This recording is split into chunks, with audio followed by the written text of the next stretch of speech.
Swan Lake by Jenny Dooley. An Express Publications graded reader at level 2.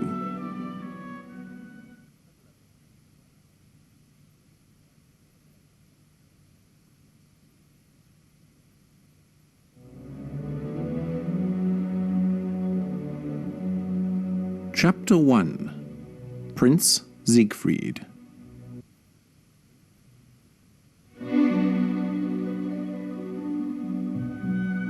Once upon a time, in a faraway land, there lived a prince. His name was Siegfried, and he was very unhappy. His father, the king, had died. And since then, everyone in the palace had forgotten how to smile. Without his father, Siegfried thought he would never feel happy again. Every day, Siegfried sat at the window in his room in the palace, looking at the birds and the trees. How can they sing and fly so free? They must not feel like me. His servant Oslo tried to make the prince smile by telling him jokes or doing funny tricks for him. But the prince would not smile. I know you love me, Oslo, but I cannot smile. My heart is broken. Oslo would not give up. Let's go for a walk, good prince. Maybe we can find something outside which will make you happy. If you wish, Oslo, but I don't think there's anything that can make me happy. Oslo put on his hunting cap, and he took his crossbow. He enjoyed hunting, and he hoped to catch a bird or a rabbit for the prince. They walked through the forest until they came to a lake. On the lake, there was a beautiful white swan. It had a gold crown on its head that only princesses wear. The swan swam towards the prince and looked into his eyes. The swan's eyes were so sad that Prince Siegfried felt sorry for it. Here is a creature which feels worse than I do. But why do you have that crown on your head? The swan opened its wings and cried out, I think it's trying to tell me something. Oslo had his crossbow in his hands. He wanted to shoot the swan. I'll get that swan for you, prince. Just 1 minute. Oslo, no!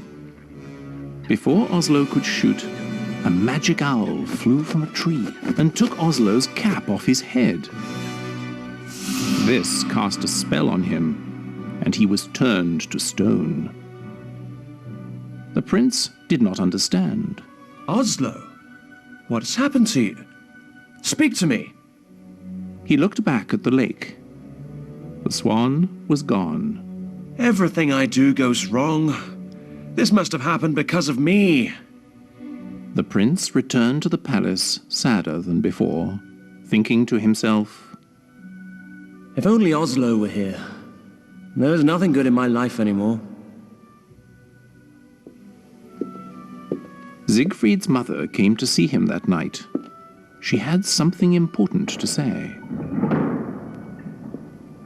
Siegfried, soon you will be 18 years old. You must take your father's place as king. I am having a ball on your birthday so that you may choose a wife, and I will invite all the princesses from the other kingdoms. But I do not wish to marry, Mother. I do not love anyone. You will learn to love someone. First, you must stop thinking of yourself. If this will make you happy, I will do it, Mother. It is not for my happiness that I am doing this. It is for yours and all the other people in this land. You see, love is more powerful than we know. Without it, you will not be a great king. His mother left him. He sat at the window thinking of what she had said. He wanted to love someone with all his heart, but he didn't know who it would be.